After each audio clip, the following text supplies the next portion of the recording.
we'll have this discussion. Discussion? What discussion? This is a discussion combustion. Coming to you from Denver, Colorado, this is Discussion Combustion Podcast with your hosts, Kevin Batstone and Arthur Raw. Howdy friends, Connor here, ready to cook for my good friends Kev and Art. I have an amazing little creation that I just got done with in my kitchen today, and now we're going to assemble it inside the DCPC studio.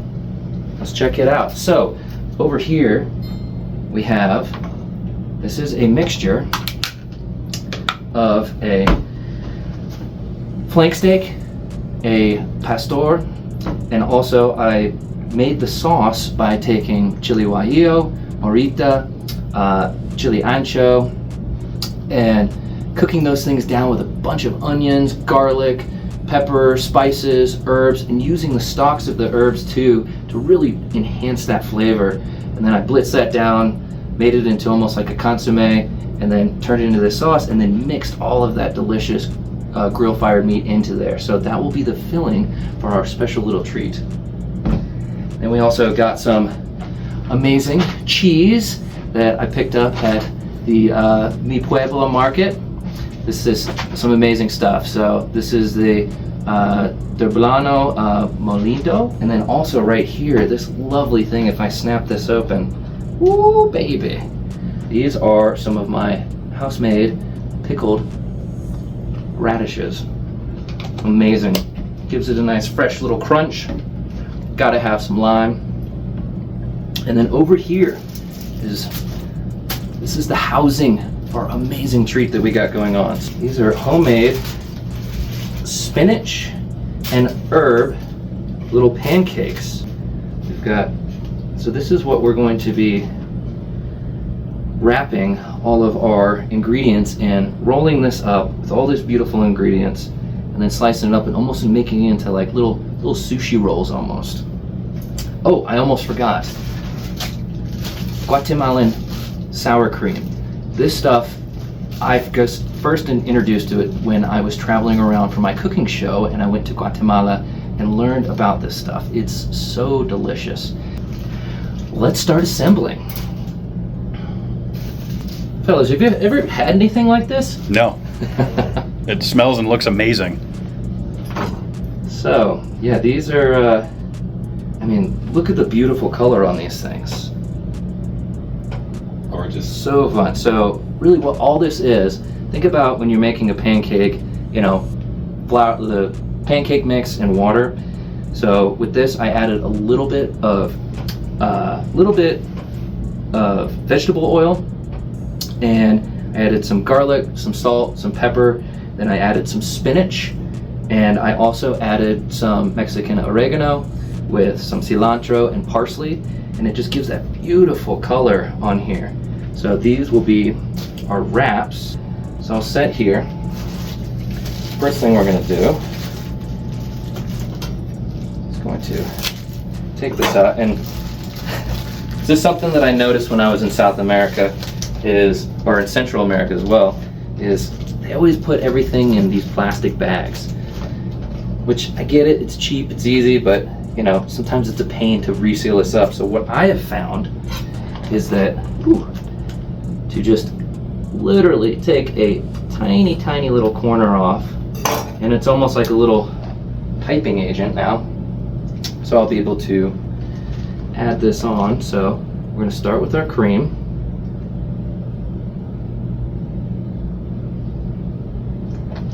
We are going to, almost forgot, we also have this amazing spread. So the inspiration for this entire dish came from just my roots. So I'm half Argentinian, half Polish, and the things that I've learned from traveling to South America, Central America, I've just combined all of that different knowledge and kind of put it into that. And with this is a base, kind of like a chimichurri, but I made it more into a paste rather than like the heavy oil side of this. So I wanted more herbs in there and just made it a little bit more like a paste. So this is something, it's very strong, it's like a concentrate.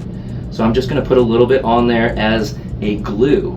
So when we fold this up, the paste will kind of be that locking agent to keep it held together. And now we can add in our delicious meat. So the way you do this, cook this off on the grill, get those beautiful grill marks, because again, color equals flavor. Head that in, and once you create your sauce with it, I just mix that in, so then it goes and it re-marinates itself in there. So, you know, when you cook your meats, you let it rest and it soaks back up those juices. So in this case, not only will it soak up its own juices from being on the grill, but when you add it into the sauce, it's also going to be taking that beautiful, delicious sauce into it, making it even more juicy. So, ooh yeah, let's add a little bit of that sucker on there. Oh man, anybody drooling on the camera yet? Absolutely. So, and again, as much as you know, you're like, man, I'm getting hungry, don't overfill it, because I'm gonna bust open. So next up, since we got a little bit of heat left from on here, we're going to add the cheese. So another thing in here is I used almost next to no salt. I let a lot of the natural flavors of all the ingredients in here kind of be the hero, rather than relying on a bunch of salt and pepper on everything. Ooh, let's get those zip peppers. Glad I brought enough spoons. And again, yeah, you can see the grill marks on here. It just makes such a difference, people. If you got an open flame, use it. And if you don't, another hack, if you are in an apartment complex or such, and you don't have access to a grill, use a fun little thing called a broiler. Turn that sucker on and just keep an eye on it, because you might send it to the inferno. All right, we are layering it up. There's a lot going into this, but I promise it all will be worth it. A little bit of fresh onion. And then now we want to, since I think all of us in here are little spice heads, I'm gonna go in and add a little bit of fresh red chilies. And again, I thinly sliced these just so there wasn't too much of like one big gnarly hit that's just gonna destroy your palate when you go into it. My goal in this is to make sure that all of the flavors complement it each time when we're going through each bite. Oh yeah. And next, let's do a little tomatillos. This is for that nice, just freshly sliced tomatillos will give a beautiful, fresh, acidic boost to this dish.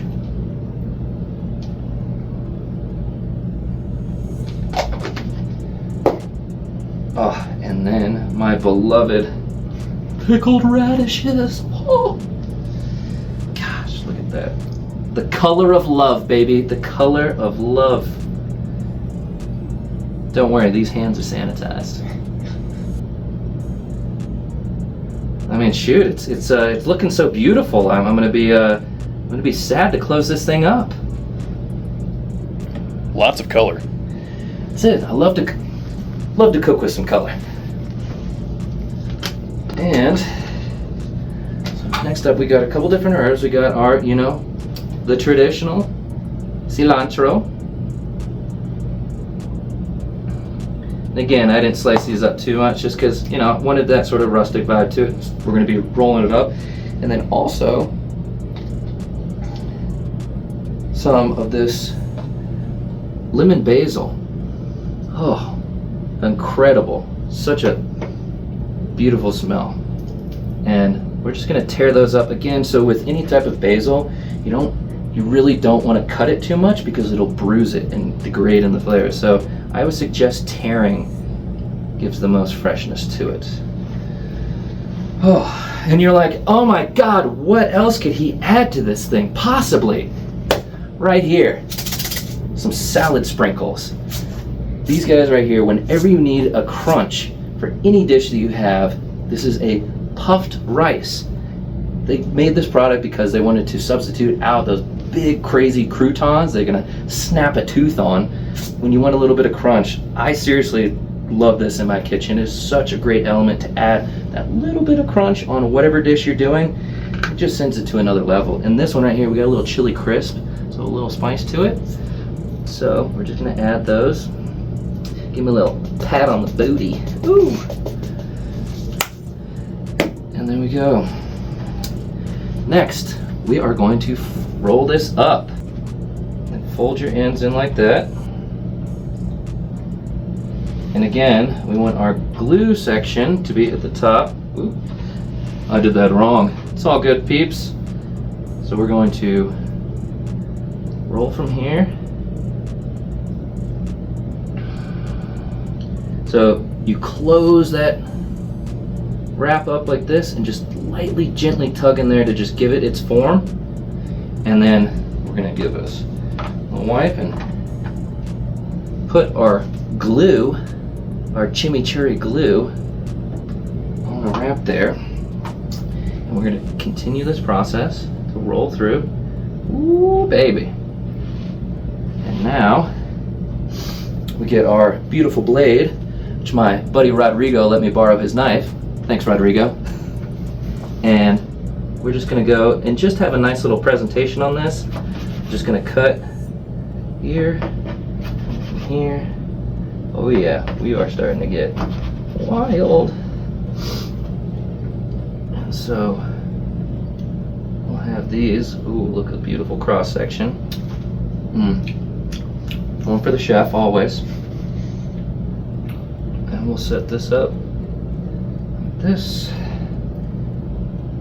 This and like this. You know what? We got three up here. We got the three for. Always, when you're plating up, think about in threes. And just to make it, to zhuzh it up, ladies and gentlemen, we'll just add a little bit of extra on top. Give it a little bit of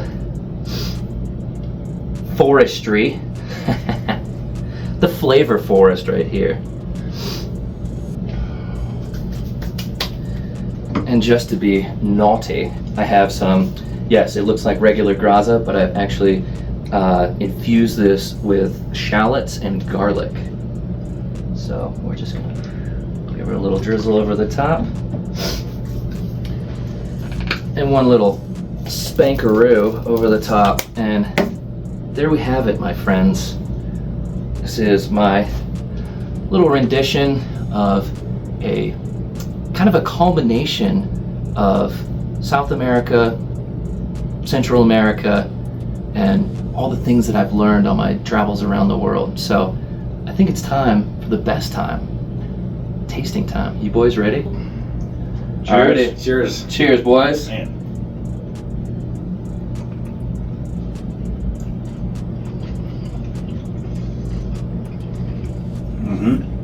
Thoughts? How y'all feeling?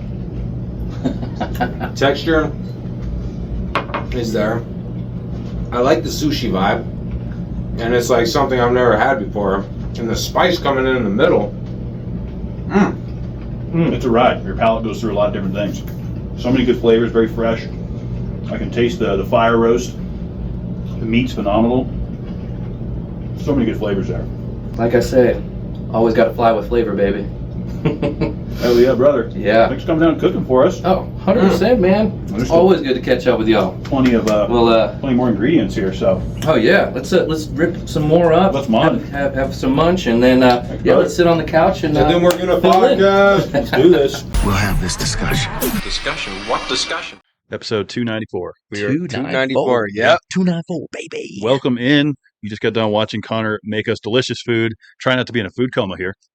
Get lively here for the program. If you are just listening, I would encourage you to scroll down, click that link to view it on YouTube so you can watch that amazing cooking session that we just got done doing. We just got done eating some delicious food. Man, thank you for being here. Thank you for providing us some food. It's good to see you, brother, man. And it is good to be back, my friends, and especially coming in to be able to cook for y'all. Oh man, I mean, look, when you have a world traveled man, you're well traveled. You have a culinary taste. um, and a love for culinary arts, I should say.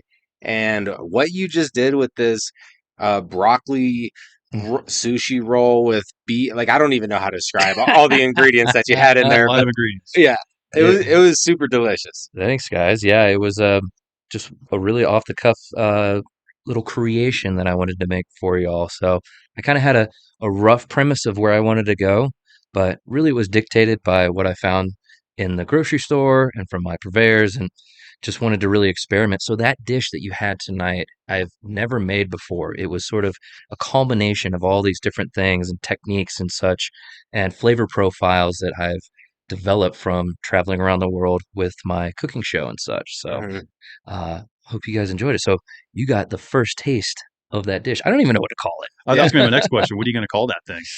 I don't know. I mean, it's one of those ones where I'd still, I would like to develop it a little bit more.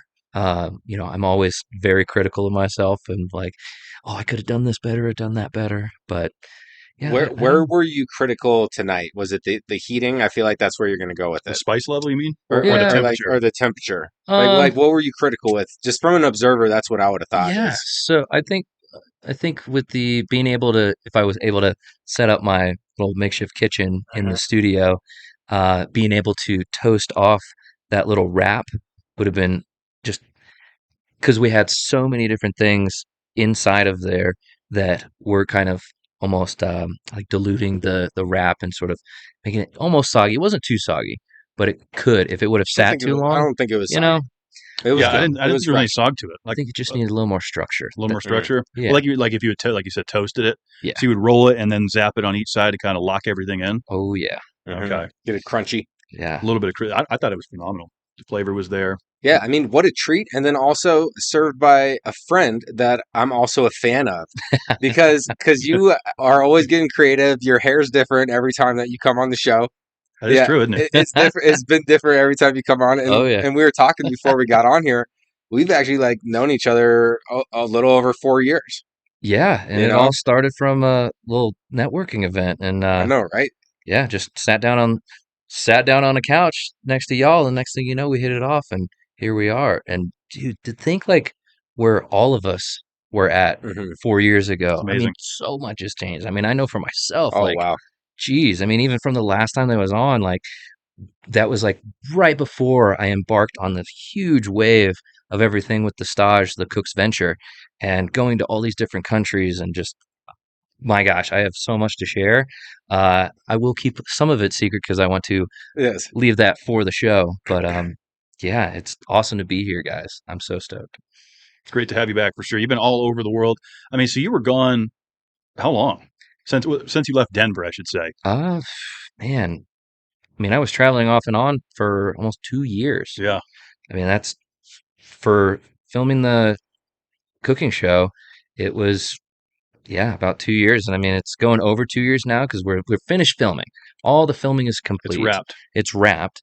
Just got to do like voiceover stuff, a couple like interview things and such, like little fine tuned things and everything like that. I've already got the cover art and stuff done. Nice. My buddy Joe Friend, who is an amazing photographer here in Denver, Colorado, actually we got to utilize this new technology, and he made these composites. So for my cover images for each episode, I dressed up in the attire of the different parts of the world that I was in Okay. and described the location that I was in to Joe, and then Joe utilized this AI technology, Leonardo AI, to develop the backgrounds and figure out a lighting and such like that. So we went into a studio on a green screen and would have me on the background, and he would build the light with the studio lights, and then he would make a composite of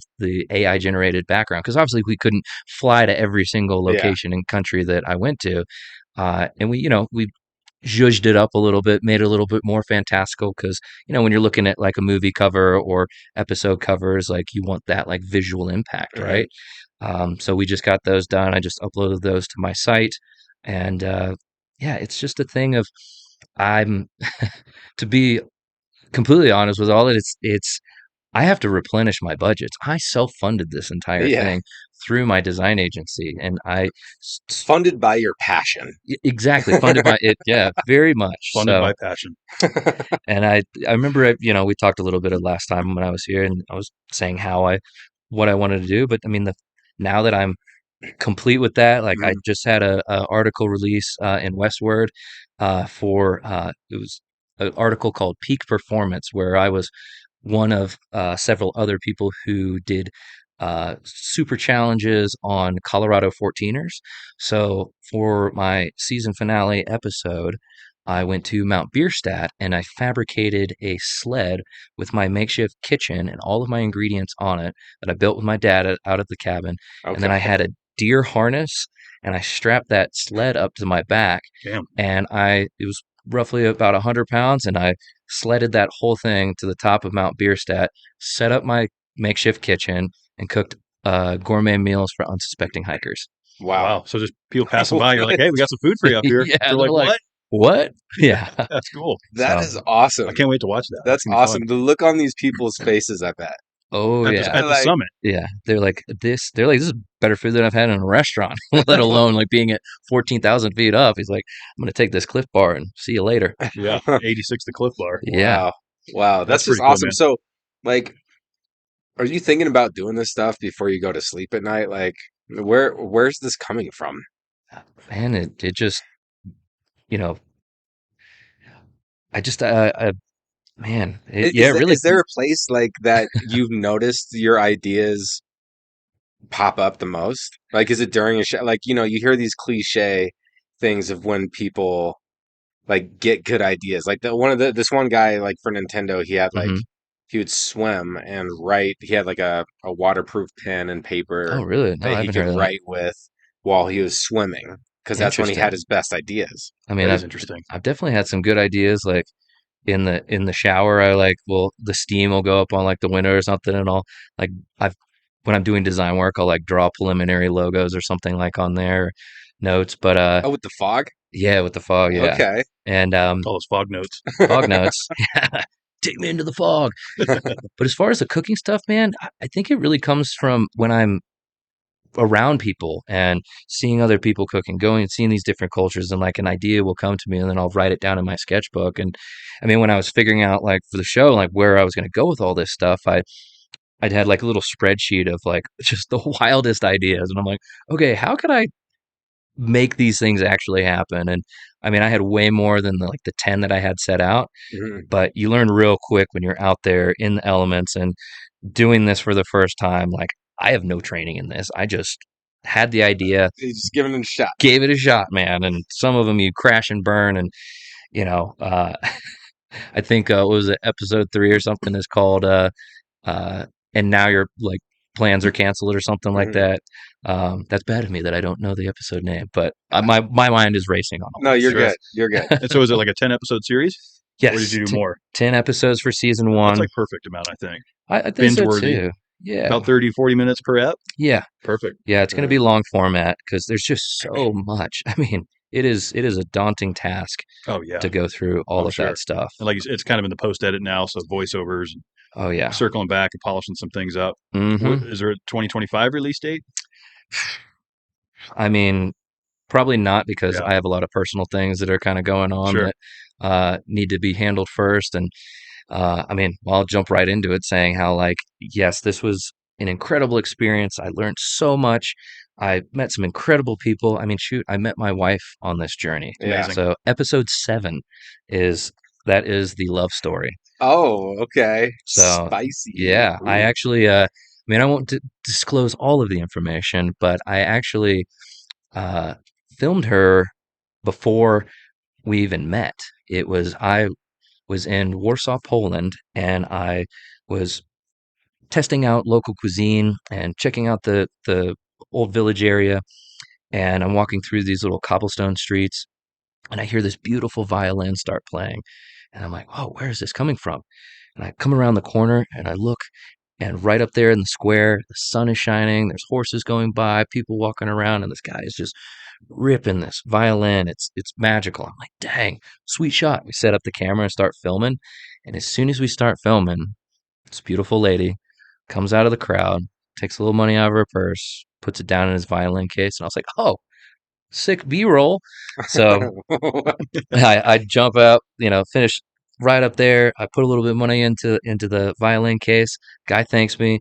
I go and I sit down on the ledge there, and as soon as I sit down, he starts playing Vivaldi's Winter, which is the opening composition for Chef's Table. And I'm like, dude, I'm on my world cooking tour, and this is going on right now. I was like, couldn't be any more perfect. So I start filming again, and then as soon as he finishes that, she's sitting down next to me and strikes up a conversation with me, and we've been inseparable since. Isn't that amazing?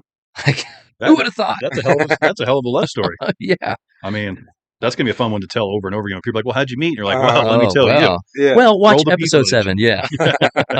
I mean, there's just so much other like amazing juicy bits that are associated with that makes me believe like, wow, like I was meant to go on that journey. Yeah.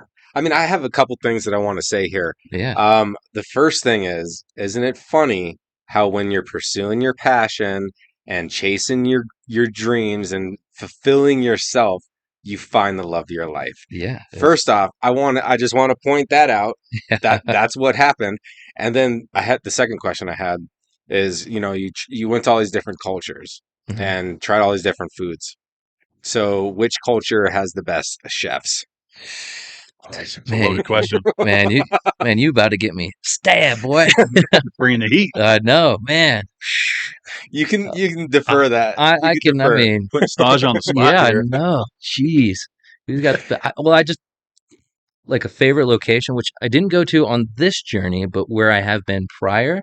I have to say Copenhagen is like one of my favorite places ever. Just like the city. Oh, the city, The like food. between art, skateboarding, and the food, it's just and the culture around there. Like, I could totally live there. Yeah. It might be a little tough in the rainy, dark seasons and the Mm. winter times.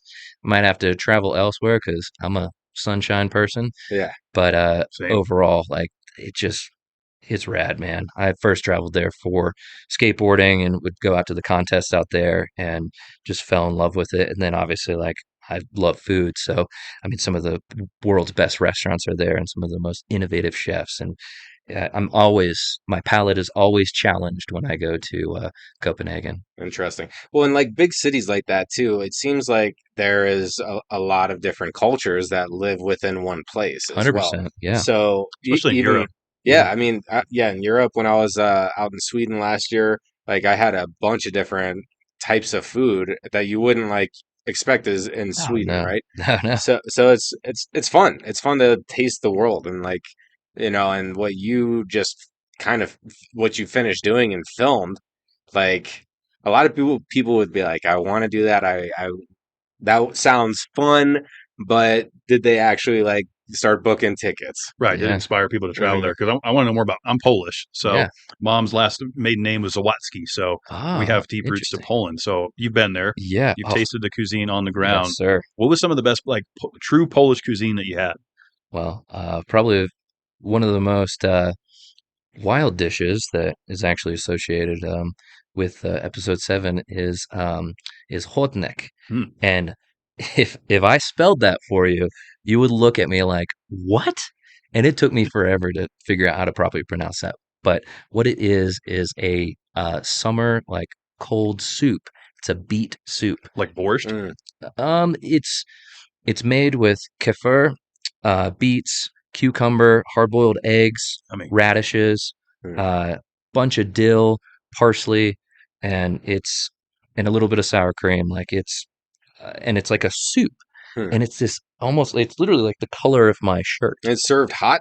No, It's it's a cold. cold Huh. soup. it's like Okay. like a summertime treat. Yeah, and it's Hmm. so like Refreshing. refreshing and nourishing. Oh, and a bunch of lemon as well to yeah. it's great. So I tasted that, and one just the visual was incredible because like you look at it and you're like, what is this, like an acai bowl or something? Like you expect it to be sweet. Yeah. But no, I mean, and obviously like pierogies are incredible. One of the random dishes that I had that I didn't think would be a stunner for me is we went out to this one neighborhood restaurant and we had chicken livers, Mhm. which it was chicken livers with candied apple and the uh, with all the onions and stuff. But they also had these plums, like these preserved plums that went with it, Hmm. and the plum with like the caramelized onion and the apple and such, and then just like that really earthy and like almost like irony like flavor that you have with the chicken livers Mhm. and meaty. It just I- I'd never had a flavor pairing like that before, and it really just blew my mind. It was delicious. I ordered it twice. I finished it, and I was like, "Excuse me," I was like, "Run it back." Take another. It's good if you had to get a second round. Yeah, Was it the portion is. large? Was it a good sized portion? Yeah, and that's another thing too. I can't stress enough how like when I had no idea about Poland. I wasn't even supposed to go to Poland. I was filming in Paris and I was supposed to head to Belgium afterwards, Okay. but my contact out there had busted his leg and it was not a good time. We weren't going to be able to film and such. So I'm like, well, I'm half Argentinian, I'm half Polish. I was like, how about I've been to Argentina. I was like, how about I try out Poland? So I flew from Paris to Warsaw, Poland, and I had 4 days there to just make something of it. So I had no idea. So I could not believe like I thought it was just going to be dark and gloomy and this like post-war thing, but man, it is such, especially Warsaw, is so vibrant. There's tons of stuff going on, amazing art scene, great skate scene too, fun like underground music shows too. Like I mean, it's and the food, dude. It is the food and the beer. Like beers are like 74 cents to Really? like yeah, it's unreal and the best quality stuff. And you Huh. can go out and have a meal so they're not on the euro, so they're on the zloty, and I believe I don't know what the Conversion. conversion is right now, but I know when I was there, it was uh, $5 was equivalent to 20 zloty. Oh wow. So the dollar is way stronger. Oh, 100%. Like when my missus and I would go out to eat, we took her out to this super nice Chinese restaurant out there, and we got cocktails to start. We had an appetizer, we had small plates, our main, bottle of wine, dessert, cocktail, and dessert, and I think it was like 169 bucks all in. Wow. 169 bucks Yeah. and great food. So, and again, like we were saying before, how these larger cities and such have all these different, people that coming from all over the place and showing off their cuisine. Mhm. Warsaw is a big proponent of that. So and there's other places around there too that not only do you have those old cities, but if you head to the south, close to Slovenia, like Zakopane, oh my gosh, the closest thing that I've ever seen to the Swiss Alps. I almost Really? don't want to say it on air because I'm like, I don't want to blow up the spot, because now everybody's going to be like going there and, it was incredible. So I actually,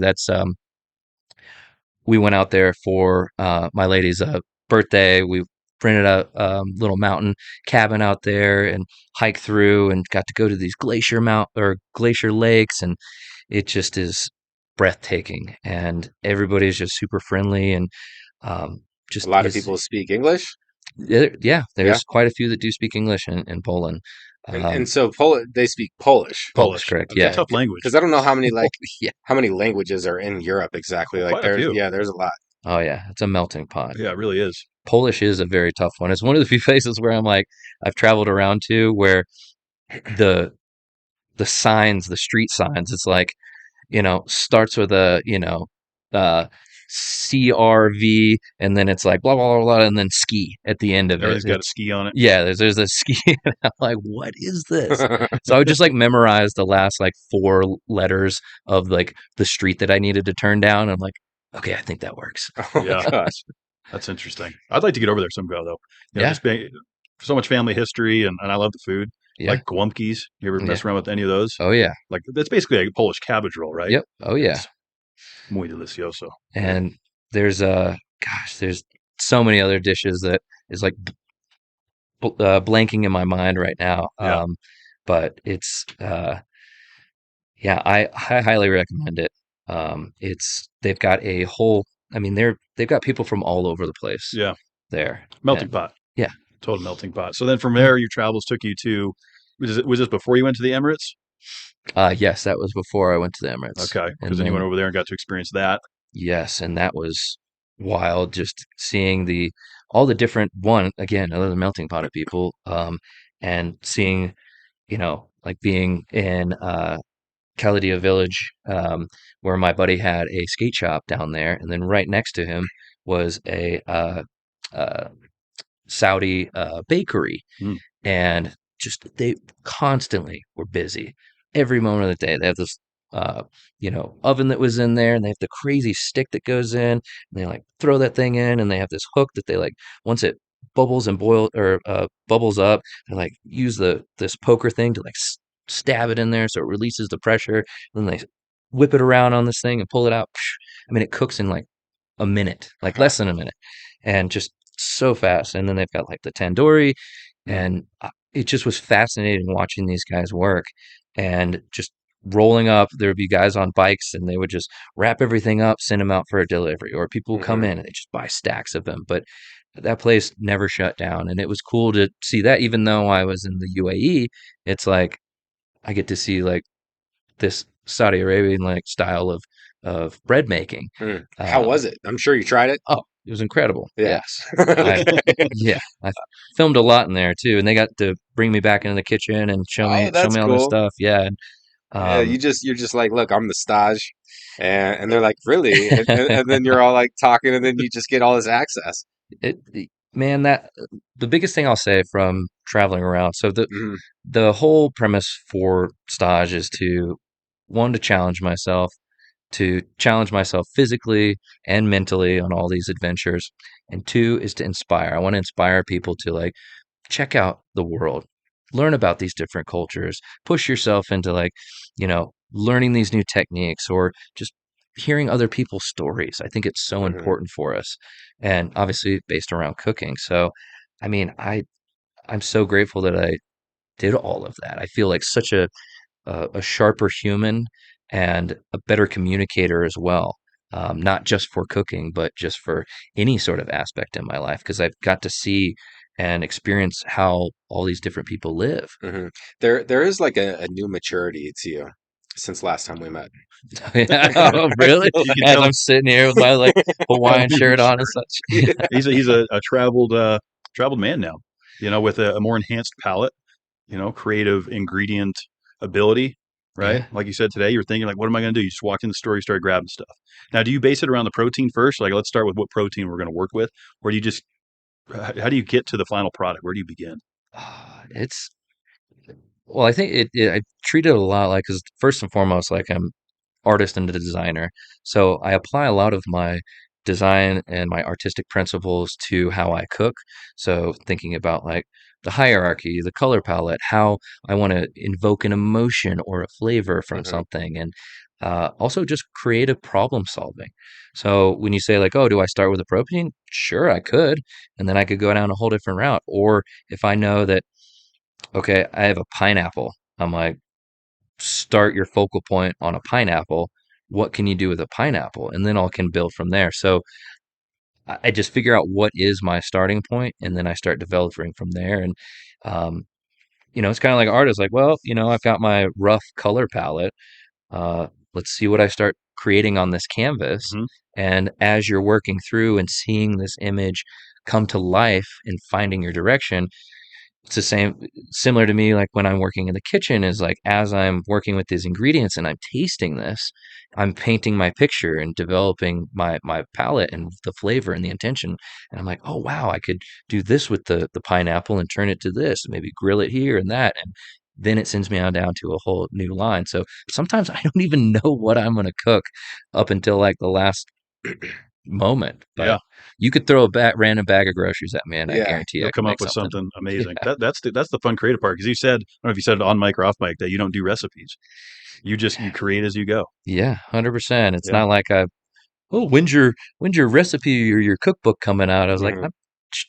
if I ever did one, it would be more of just a story, Yeah. because for me, it's more about the adventure, and then the byproduct is learning about these new flavors and these things like that. So, I mean, there's hundreds of recipes out there. Well, and you also met your wife on the whim to go to Poland. Yeah. So that wasn't planned. No, not at The all. universe led you there, Yeah. where you got this awesome shirt. You weren't looking for it. You just No. happened to find it. Yeah. There's a theme going on here with your Yeah. lifestyle. And I think what it is, and I also do my best to listen to the powers that be and like follow intuition and follow the flow of the river of life. And I feel like that's what you're doing, and you're trusting it, and you're allowing the risk to exist in order to go with the flow of what feels correct. Yeah. And like that is, Yeah. in my opinion, kind of like breaking the chains a little bit Totally. of some of the mental constraints that people give themselves. Because once you can actually let go and trust in fate, then you don't have to think about how it's going to come together anymore. Like you just know it will. Yeah. I mean, You well, know, sometimes you know it does, and something. sometimes you don't, Yeah. and that's kind of the beauty of it as well. Is uh, I again, like I said, I feel so like right now I am the richest I have ever been in my entire life with the people that are in my life, the knowledge that I've gained and accessed, my skill level, and it's wild. Yeah. But I will say, I also it was a huge investment, Mhm. and yeah, like I literally gave up the you know down deposit to buying a house to go do this, and I asked myself, you know, should I have gone and just bought the house and planted roots down and everything? And then I think back to myself of like, man, I would have, where would I have been with that? You'd I have would been have, there. yeah, I would You'd have have been been at the trapped house. inside of that. I Yeah. would have invested in my own terrarium, like Yeah. to cage myself. And I know some people like that, that's what, Mhm. they need that stability and comfort and stuff. But to really truly push yourself and to like get to these wild experiences and really get the most growth out of life, I do believe that you have to, break out of that norm Mhm. and get a little bit discomfort because, man, there was the amount of mental breakdowns that I I can had imagine. all around the world. I mean, being out in the middle of a random jungle and, everything's falling apart and you don't know if you're going to get out of there to get your little puddle jumper flight to the actual airport. And I mean, there's just so many things. Or you show up in like uh, you know, nobody shows up to one of your events or Mhm. something, or the person you're supposed to film with doesn't show up. It's like, and then you're constantly problem solving in there. So like, and that's actually another point too, is like another reason it's taken so long as well is because I had to, yes, I learned so much and it helped me grow, but man, it took a huge toll on me and I didn't Mhm. realize it at first. I I had to take some time off Yeah. to recalibrate and take a breather because I had just had so much built up inside of me. And it, when you have your crew with you and you have all these other people, it's like I didn't want to let anybody down. And I'm like, gotta stay strong, gotta stay Mhm. strong. And man, when I finished that final episode and I was at the top of Mount Bierstadt, I mean, it all came out, dude. Like I let a lot go in there, and I don't think I don't think I would have been okay if I hadn't accomplished that and finished that out. Mhm. There was a lot of times when I wanted to quit and give up. I was facing a lot of, like like last year, we had my design agency, which funds a lot of this. One of our largest clients went bankrupt, and next thing you know, it was like dominoes. Clients started like knocking, falling off. They're like, oh, we're gonna wait till after the election, and I watched our entire Mhm. revenue stream go to zero Oh my Wow. for gosh. 6 months, brother. And I had to do a lot of restructuring and also just personal life stuff, had to reorganize. And I mean, I was not okay. I was really not okay. Mhm. And it's, people say, oh, when's the show come out? I was like, it's going to come out when I'm ready. Yeah. And it's an art project to me. It's not looking to get famous or dump it all up. That's like I'm not trying to create a big YouTube channel out of it. If that was the case, I'd just like film a bunch of stuff, dump it on the tube, and be Sure. done. But this is a documentary of 2 years of an incredible journey of like somebody really finding themselves and finding their new chapter in their life. So means a lot to me. So It's passion project. I mean, yeah, there's no other way to put it. It's 100% passion.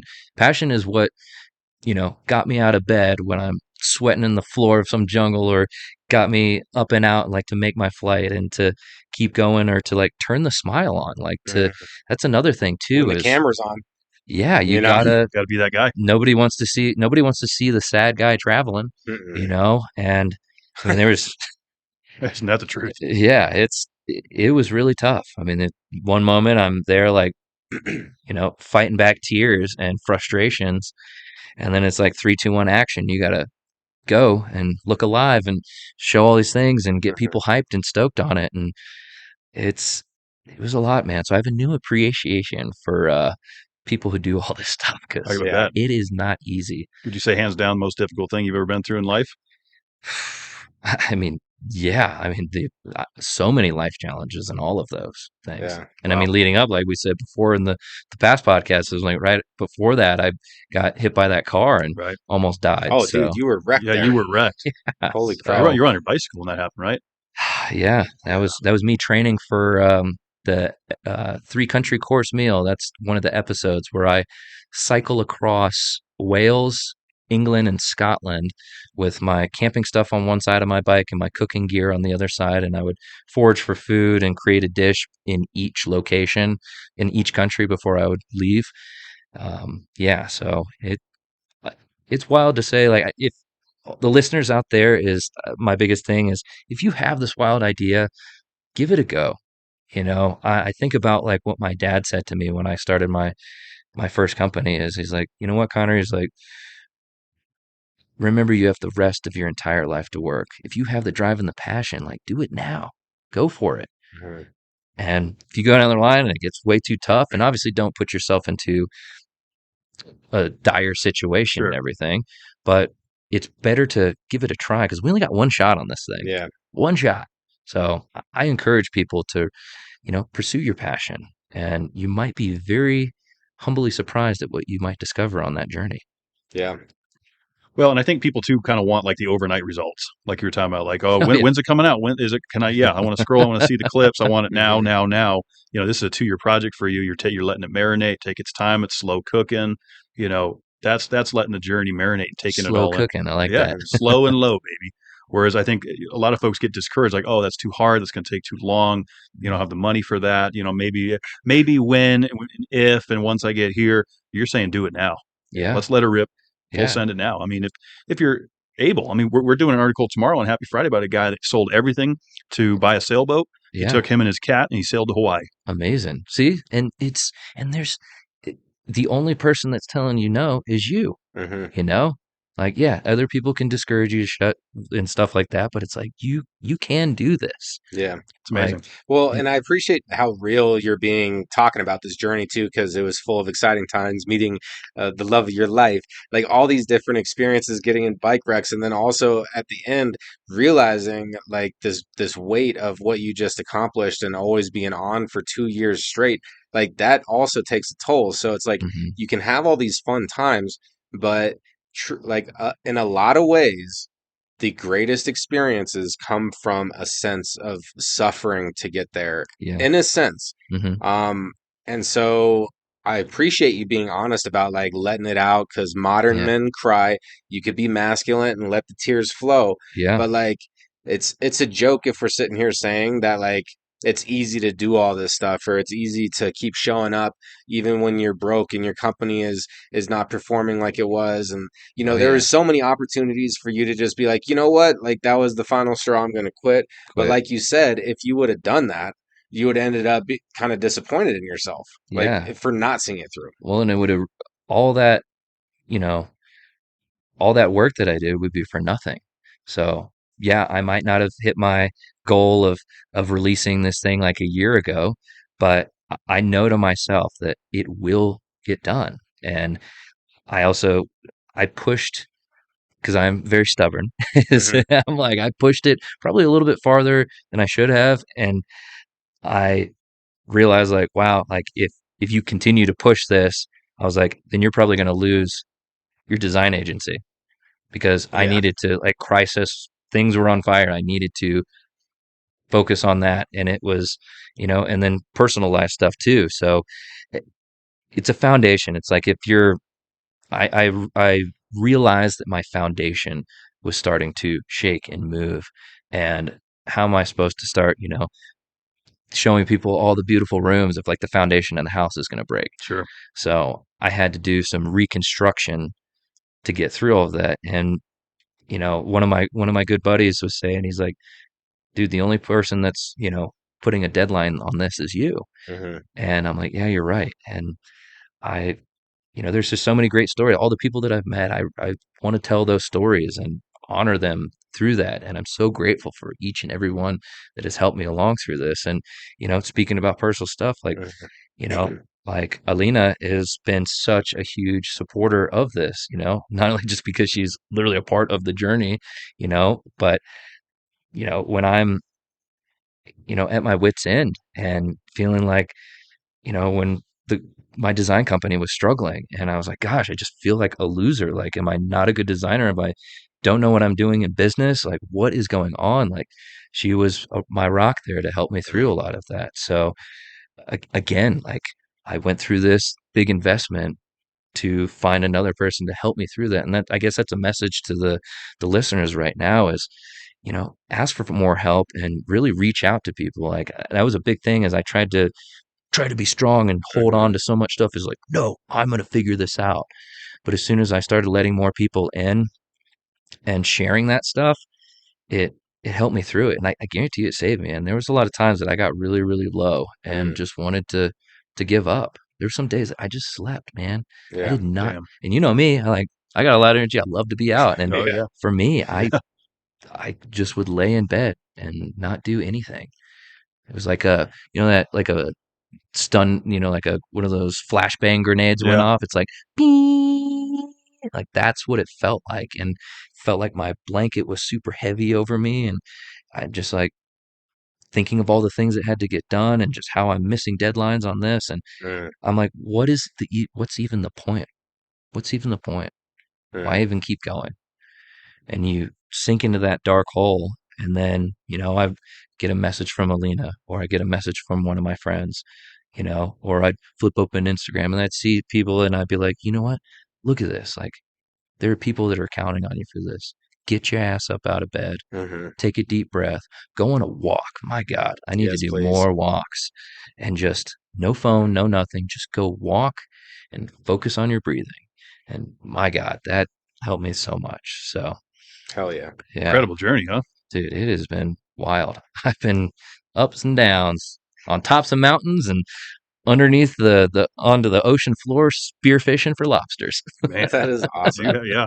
I was Yeah. watching some of your stuff. I don't know, a couple months ago. It looked like were you back home in South Carolina area doing like an outdoor? It's like a big festival going on. You guys were smoking a bunch of meats. Oh my That gosh. looked epic. So that was so that kind of full circle. So the first episode that I filmed out in North Carolina at my buddy EJ's restaurant called Nolly's. Uh filmed the first episode out there, and then I came back and they were having this like big block party and everything going on where they like shut down the street, got the permits for it, set up a bunch of ramps, and they're like food vendor or food rep and everything came out and brought the big smoker, and so we were able to cook out on that, and it was like 700 people showed up to this thing. It was Damn. It looked massive. out of control, and Damn. Did you you know guys run out of any food? Have to oh, go get oh, refills? oh, of course, food was yeah. So Chef Ronnie and I, so uh, he's the chef that I competed against in episode 1 for our crazy challenge that we did. We collabed on a dish on a chicken sandwich that we did a gochujang and kimchi like reduction style sauce like that. We also we were working with this uh, boiled peanut, like Cajun boiled peanuts. Mhm. So we took the brine from the Cajun boil peanuts, and we brine the chicken in that. And then we obviously took the peanuts out and we snapped all those up, and I made like a boiled peanut pate. And we ended up making like a like almost like a redneck style banh mi sandwich. So like a toasted brioche bun. We had fresh cilantro on there. We had the boiled peanut pate on it with the smoke. We smoked the chicken for hours as well on this gigantic thing. Thank you, Cheney Brothers. And that grill was incredible. The thing looked amazing. Yeah, it was hours and hours on that thing. Yeah. Not a lot of sleep. And yeah, then we dunked the sandwich into the sauce, then threw it onto the fire to get some good char on it, lathered some more sauce on it, used some salad sprinkles, and yeah, and I made a daikon radish and carrot pickle to go on it as well. And at first people were like, because it's like a big skate event, people are expecting just barbecue and hot dogs and everything. They're like, what is? And they're like, what is this? They're like, what? It was like a little, almost too much for them. But again, as soon as that one person got it, and they were like, oh my gosh, like what is this? And then they're walking around, and that's the best advertisement. Is then you just got everybody slamming beers, and they're like, what is that smell? Oh, let me get a taste. Next thing you know, I didn't put my head up once, and we just You were crushing Blew through after everything. that. just gone. Yeah. Wow. I mean, I was like scraping the bottom of everything just to, cause like, we want more. I'm like, We're out. we're out. So yeah, that was a super fun event. My buddy Dave did a little film edit for that. So yeah, I mean, again, down to do any wild, crazy cooking event. Right now, I'm kind of just on tour. Another big update that since I saw you guys is Okay, what else do you got, man? You've been dropping bombs this episode. yeah, I mean, gosh, what else? I mean, I've got my design agency, which we're starting to pick back up again. That's good. Thank the Lord. Yes. I've been Blessings. doing all the cooking stuff. So I do private chef events. I do in-home cooking tutorials for people too. So I help people utilize the kitchen appliances and the skills they have in their kitchen to make them more empowered. And so people can hire me to come to their kitchen and show them how to utilize all their stuff. And then also, just because, I need more shit to do, is I also co-founded a mural festival out on the East Coast with my friends with Girls Who Paint Murals. So yeah, we got little stickers right there. Stickies. So this festival is called MELT. It stands for Murals, Entertainment, Lifestyle, and Tradition.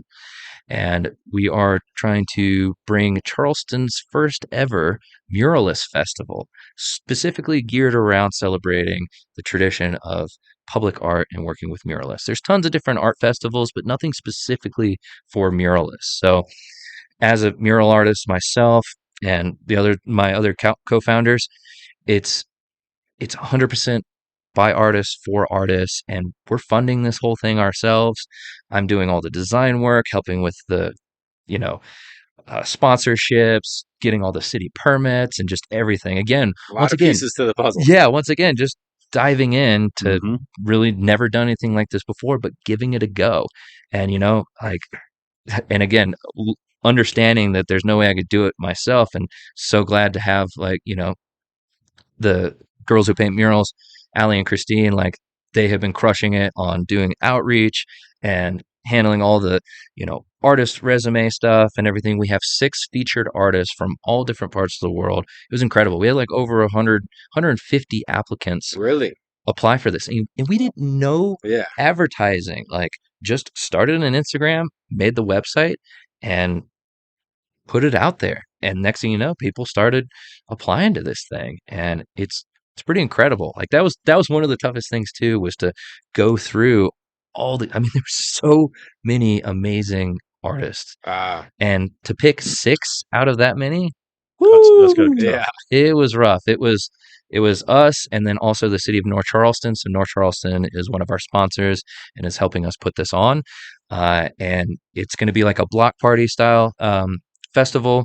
We're going to have local vendors kind of lining up the street, and people will walk through to see all these different local businesses, and then it'll turn into where Rebel Taqueria is at, and all of the walls surrounding there and the other businesses there too. We're going to have all of our artists transforming the space from September 11th is when they start. They have to finish on the 14th, but Saturday the September 13th will be the block party. So it'll go from 11 a.m. to 5 p.m. will be the block party style, and then all the extra festivities and after parties will go on at Rebel Taqueria and all the other businesses there, Bar Polaris, and it's just going to be a cool vibe, and bringing something really, fun and engaging to this community is what we're all about. And I've taken upon myself to be working with the client relations in that community as well. So going to some of the neighborhood association meetings to learn about what they've got going on. And one of the things that when I fly back out to Charleston this upcoming week is meeting with them to try to learn more of the stories, to get their feedback on a drawing prompt to give to our artists, to be like, hey, here's what this neighborhood's all about. Oh, so that way they're kind of like following a certain theme.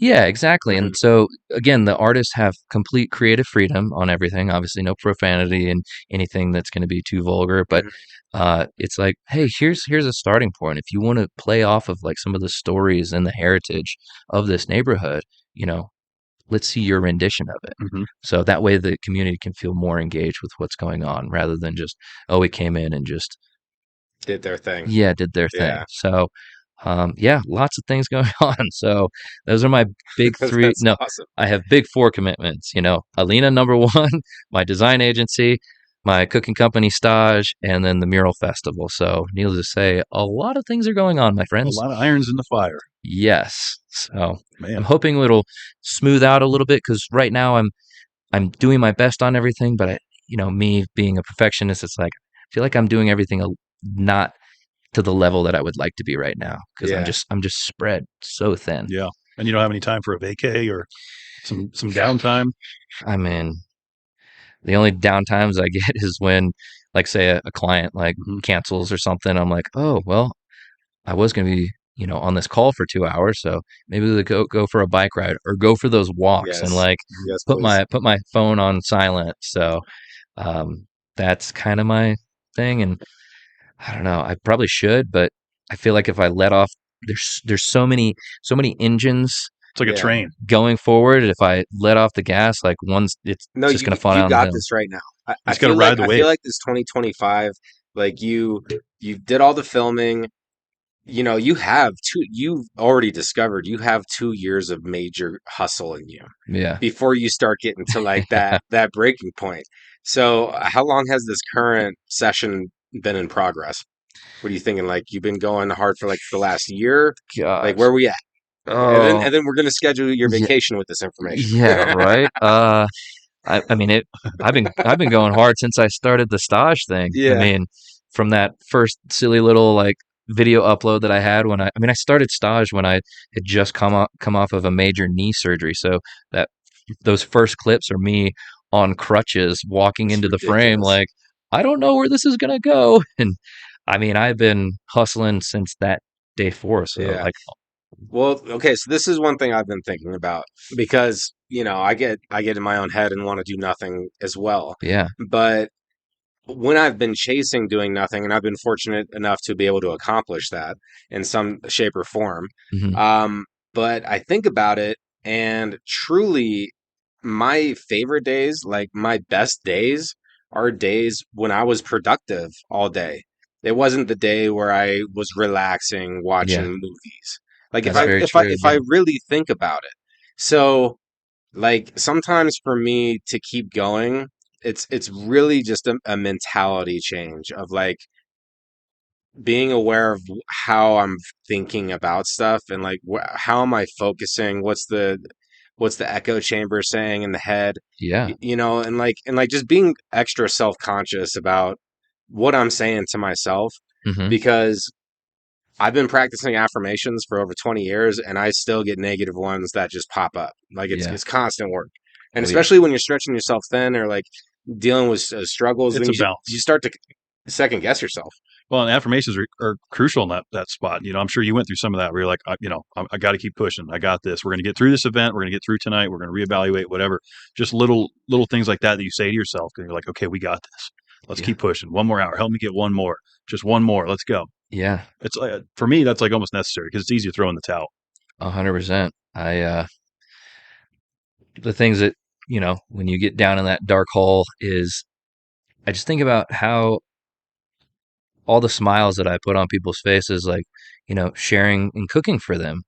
That's what really kept me rolling through a lot of it too. Is uh, I'll I'll tell you one little short example is like when I was in Guatemala and I cooked for some of the locals in Sununa, and it was for this mother and her daughters, and it was one of her daughter's birthdays as well, and made like a special little dessert for her. And I found like these trick candles that you light them and they blow them out. Oh no, it comes back on. Mhm. Blew their minds. And it when I got done with that, they were so thankful and such. And my translator Sarah, she started getting a little choked up, and I was like, "What's going on, Sarah?" And like, all the little girls are like giving me hugs and stuff Mhm. like that, and just like they were just blown away. Like the energy in that place was unreal, and they destroyed the food. Yeah. Like there there is no kids menu out there. It is like whatever you put on their plate, they were just crushing it. Uh-huh.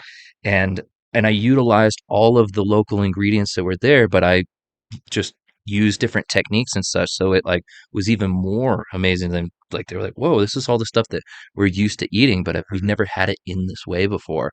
So I like to believe that it like instilled some inspiration in them, and Petra, she was like, I wanted to give me the recipe, and I sent that over to Samantha, and she or Sarah, and I was like, yeah, share this with her. But anyway, so she looks at me, and after they leave and stuff, I could see there was a lot of emotion going on.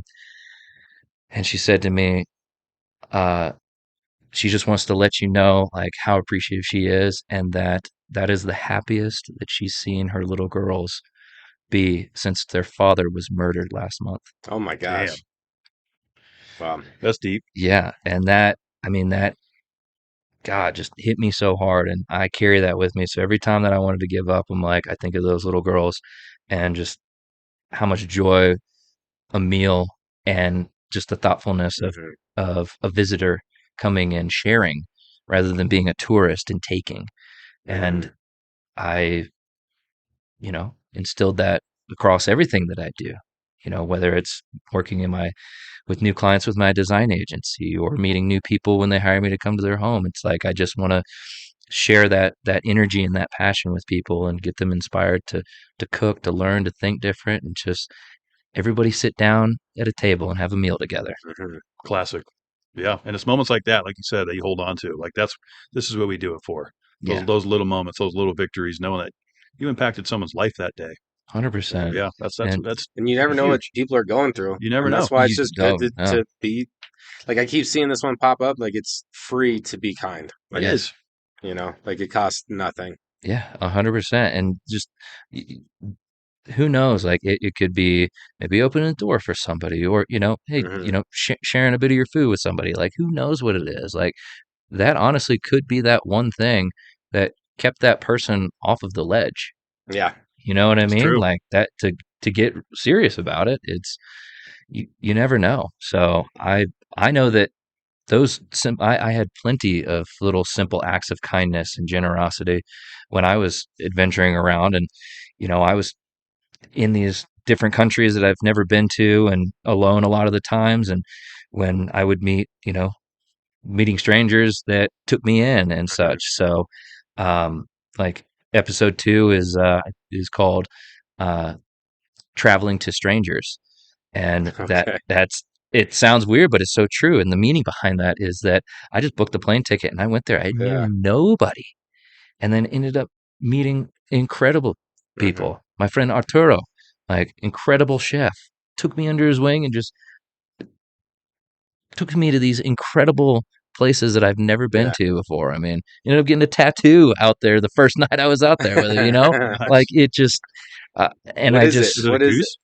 that's my, Staajh logo. So that Oh is yeah, there it is. the Okay. California condor, is the icon for my company. And when I was developing this brand, I was like, what could be my icon? What could be my mascot for this? And I'm like, well, I was born in Ventura, California. Like, I was like, man, the California condor travels to through these, treacherous environments to long places to like find food and everything like that. And I'm like, it's kind of how I'm feeling with this. Is I'm venturing all around the world to like scavenge and pick up all these things, and then I had this foresight. I'm like, man, it's got to be that. And then developed a little fork tail for it. So I thought it was fitting to like when I look down at that and I'm like, keep flying with flavor, baby. Oh yeah. Even when I wanted to give up. And you got that at the beginning too, so you were Yeah, like checking it out the whole right time. at the time. I was like, yeah, there's no turning back. There's Checking no it out turning the whole back. time. That's crazy, man. Yeah, That's wild. What a journey, man. dude, it is. It has been an epic adventure, and it's still going on. Yeah, you're in it.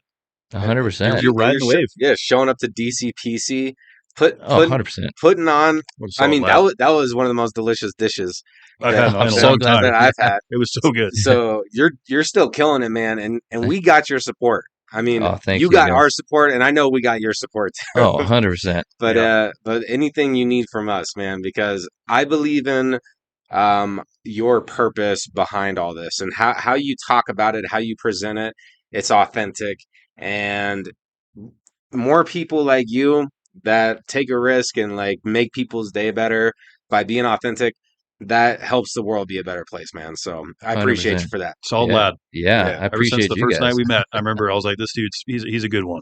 You've been nothing but kind to us and brought us food tonight, and it's just a pleasure to have you here, man. It is. Yeah, no, man, it means a lot, and especially to be out here because a lot of this I just internalize, and I'm just so busy with everything, and I feel like I don't get time much with my friends, and I think about everybody all the time, but it's like I just have so many people in that network. I get it. I can't reach out, and it weighs a lot on me. So getting stuff like this, like seeing you guys, I mean, like I've been seeing you guys since, gosh, before I went on all this I know, adventure and It's such. wild. And it's not because I don't care about you guys or I'm not thinking about you. It's like life happens with that. But Oh yeah. I'm Hey, we're your silent supporters, man. You know we got you. Yeah. Absolutely. So Yeah, it's been fun watching your journey, and I'm excited to see the next bit of it. yeah, man, and I'm excited for all the stuff you guys got Yeah. going. You got Thanks, man. episode? What is it now? 294. 294 in the books. 294, baby. Let's go. Yeah, Let's go. 294. It's been a hell of a ride, man. But it's nights like tonight that once again remind us of why we do this. Just Yeah. having people tell their cool stories and have experiences and trying food, and this is what we play for. Yes, 100%. Fantastic episode. We already know all your socials. We'll just leave a link Yeah, down below. for everybody to click on. Yep, Heck real yeah. easy. Yeah, so that's simple. What an honor and what a pleasure having you back, man. We've made Dude. some memories together, and it's good to Cheers have to a new that. one. Yeah. It's good to have a new one. Some Oh, Waterloos. Thank you, Waterloo. Cheers. To that, or as Alina would say, czoknipsa. Czoknipsa. Is that Polish for like salud or cheers or skull? It's cheers. Yeah. I like that. So I wonder if my mama knows that. Mom, do you know that? She's watching. yeah. Oh Man, what a great show. Let's wrap it up, huh? yeah, for sure, guys. Well, thank you again so much for having me on here, and to all my friends and family out there, I thank you all for so much of your support while I've been on this wild journey. We're still in the thick of it, but we're gonna see an end of it, and let's continue to fly with some flavor. See y'all. Woo!